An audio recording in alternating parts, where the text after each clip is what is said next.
A NASCAR legend promised he'd never race again. He kept that for 9 years. Then Ram called with one offer: one race, one truck, one chance to be part of something that changes everything. But why now? Why would Tony Stewart break his retirement? And what is Dana White's real plan? Tony Stewart built his legacy in NASCAR. 3 Cup championships, 62 National Series wins, Hall of Famer status. But in November 2016, he walked away. He was done. He said it. Everyone believed it. 9 years went by without a NASCAR start. He's been dominating the NHRA drag strips and the SRX series, but the Cup legend was done with stock cars, just living his life as a father to his 1-year-old son, Dominic.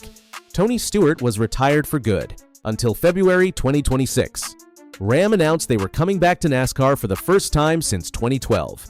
That alone was massive. But then they dropped the bomb. Tony Stewart would pilot the number 25 truck at Daytona, the legendary driver breaking his retirement. After 9 years away, on live television, at the most famous speedway in racing. When Stewart heard the news was happening, he said this in his own words: "I'm as surprised as all of you are." But Ram didn't just bring back a legend. They brought an entire strategy that nobody in NASCAR has ever seen before. Ram's CEO Tim Kuniskis called Dana White. Yes, the Dana White, the UFC president, the guy who built MMA into a global empire. Kuniskis said he wanted Ram back in NASCAR, and he wanted Dana's help doing it. Dana saw the opportunity immediately. He said, "Tim reached out to me and came out to Vegas. He liked a lot of the stuff we've done building our business." What was Dana's master plan? A reality TV show. Dana White built the UFC by turning athletes into stars. He created The Ultimate Fighter. He launched the Contender Series. He made people care about unknown fighters. Now he was about to do the same thing for NASCAR drivers. They called it Race for the Seat. 15 drivers, 8 episodes, 1 prize, a full-time ride in the NASCAR Truck Series for the entire 2026 season. But this wasn't just people talking on a couch. This was real racing, real pressure, real consequences. Drivers competed on road courses and oval tracks. They drove late models and legends cars. They faced off in go-kart battles, and off the track, they did press conferences, filmed commercials, proved they had the personality to be stars, not just drivers. The competition locked all 15 drivers in a house together for 3 weeks. No phones, no television, complete isolation, nothing but racing, challenges, and pressure. Every lap counted. Every decision mattered. Who won? A 21-year-old kid named Timothy Mini Tyrrell. Mini wasn't just a TV character, he was the 2019 Cars Tour Rookie of the Year and just came off a massive $50,000 win at the 2025 Throwback Classic. Mini came from grassroots racing. He'd been racing the Cars Tour full-time since 2019. He had 3 wins last year. He was hungry, he was talented, but he was nobody on the national stage. Nobody. Then he walked into that house. 16 days later, he walked out as a NASCAR Truck Series driver. Mini beat Carson Ferguson, a dirt-modified racer, in the final episode at South Boston Speedway. The two went head-to-head in a late-model stock car race. Mini won. The prize? 35 races guaranteed in the number 14 Ram truck for Kaulig Racing. Full funding, full season. When Mini got his phone back, he called his dad. It was 1:30 in the morning. He said, "Dad, I did it. I won. I got the ride." His father broke down. His mother broke down. Their kid just went from struggling grassroots racer to full-time NASCAR driver on national television. But there's more to this story. Ram isn't just about winning races, they're about building something bigger. They made Tony Stewart the free agent driver for Daytona. Every week, NASCAR fans will tune in wondering who's driving the Ram truck next.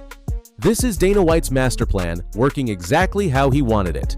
Dana said, "What we want to do is get people into the NASCAR Truck Racing Series that have never seen it before. Once there's a rooting interest, you want to see if this guy can actually win at Daytona." He's right. People who've never watched truck racing are now invested. Why? Because they have characters. They have stories. Mini is the underdog kid who won a reality show. Tony is the legend making an impossible comeback. Dana is the UFC guy shaking up a traditional sport. Tim Kuniskis is the CEO bringing back a brand that disappeared for 13 years. Ram just made NASCAR interesting in a way that goes beyond horsepower and fuel strategy. Here's the craziest part. This is just the beginning. Ram CEO Tim Kuniskis dropped a hint about their real goal. He said the Truck Series return is testing the waters for a potential Cup Series return. The Cup Series, the top level. They're using 2026 to build the foundation, prove they can compete, prove they can build a fan base, prove they can make NASCAR relevant to people who don't normally watch. And Tony Stewart breaking his retirement? That's the headline that makes everyone pay attention. Tony admitted in a press conference, it's going to take a huge investment. It's going to take a huge support system and a lot of manpower to get the program in place. But he also said, it is a unique opportunity to do this with Ram under the Stellantis banner. This is bigger than just one race. This is about building a movement. Daytona was just the first test. Mini Tyrrell finished the first race in 19th place. And what about smoke? Tony Stewart kept the number 25 Ram clean all night, finishing a respectable 14th after dodging that same big one that caught the leaders. At 54, the Hall of Famer proved he hasn't lost his nerve on the high banks. A solid debut for a 21-year-old rookie against experienced drivers who've raced at that level their whole lives. When Taylor Gray spun in front of him, Mini made a split-second decision. He hit the fence instead of crashing into Gray. That's not luck, that's racecraft.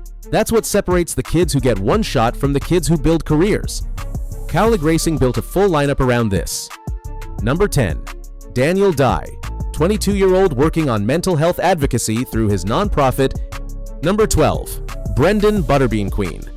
Number 14. Mini Tyrrell reality show champion. Number 16.